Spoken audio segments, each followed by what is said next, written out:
It's really a pleasure for me to be able to talk to you about Ben Graham. I've had some lucky days in my life, but one of the luckiest was in 1949 when I was 19 years old in Lincoln, Nebraska, and I picked up a copy of The Intelligent Investor. It not only changed my investment philosophy, it really changed my whole life. I'd be a different person in a different place if I hadn't have first seen that book. I got a bedrock of investment philosophy that really hasn't changed ever since I read the book. I may embellish on it a little here and there, but it was Ben's ideas that sent me down the right path. And then a year or so later, I very belatedly applied to Columbia University, and Dave Dodd let me in, and I got to know Ben personally when he was my professor in the second semester there. And when I finished up, of course, I said I'd go to work for him for nothing, and he said I was overpriced, and he probably was right. But a few years later, I got a letter from him, and he said, next time you're in New York, I'd like to talk to you. And I made a point of being there about 24 hours later, and he offered me a job. And I didn't ask the salary, but fortunately, at the end of the first month, I found out he'd not taken me, or maybe he'd forgotten about the fact that I'd do it for nothing. And I got inspired working for him, just being around him every day. And then we developed this friendship, which lasted until he died about 25 years later. So I really had a quarter of a century of experience with a marvelous man. And you all know about his mind and his ideas and the influence they've had on the profession of security analysis, the influence they probably had on you and your own portfolios, and certainly me. But the human side was just as impressive. He was a generous man.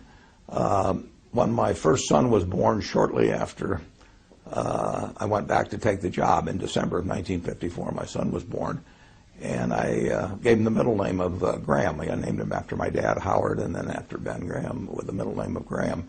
And Ben came over to our apartment in White Plains and gave me a camera and a movie projector. It was a lot different doing that sort of thing in those days. And so I could record what was happening with Howard Graham Buffett from virtually the moment he was born. A little later, I think my wife had said something to him about my lack of dancing ability or something, which was well justified.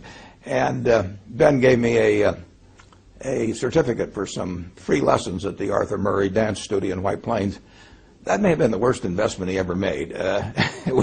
He did not get his money's worth when he did that.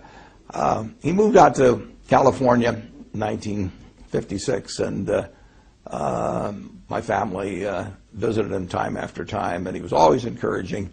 The one thing about it is that you never could balance the books with Ben. He would do things for me or for other members of the family, and you never could think of anything to do for him. So it's a real pleasure for me in a small way to be able to attempt to balance the books by just telling you and the rest of the world what a wonderful human being he was. And that's what really counts. I mean, he couldn't help but be smart. I mean, he was born wired in a way where he was going to be able to accomplish things intellectually that very, very few people could do. And when you think about, particularly in the light of today's markets, think what a remarkable achievement it was to be writing a book in 1934, Security Analysis. Probably was writing it in 1932 and 3, and here was a man that had been devastated by the Depression and the stock market crash. Many of you manage money. He was managing money for people, and they were disappointed with what had happened.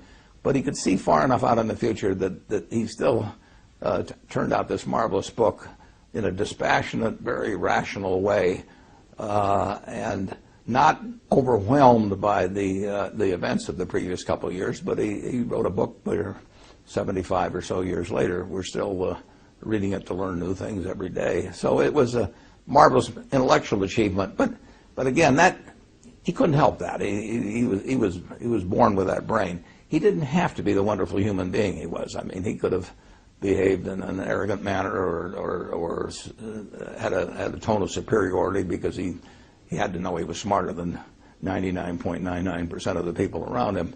But he wasn't that kind of a person at all. He treated all of us students came up to Columbia on a Thursday for 20 or 25 years just to help out a bunch of students that he might never see again, that weren't going to do anything for him. He was sharing knowledge that, in effect, was going to make them competitors. I bought some of the same stocks that Graham Newman was buying, his investment company, later on. I didn't buy them in very big quantities because they didn't have that kind of money. But he was creating competitors. It didn't bother him. He used current examples. We would sit there in class, and he would tell us about things that we never would have found on our own. But he was just a generous man in every way, and I was lucky to know him, and I hope you've gotten to know him a little bit through these comments.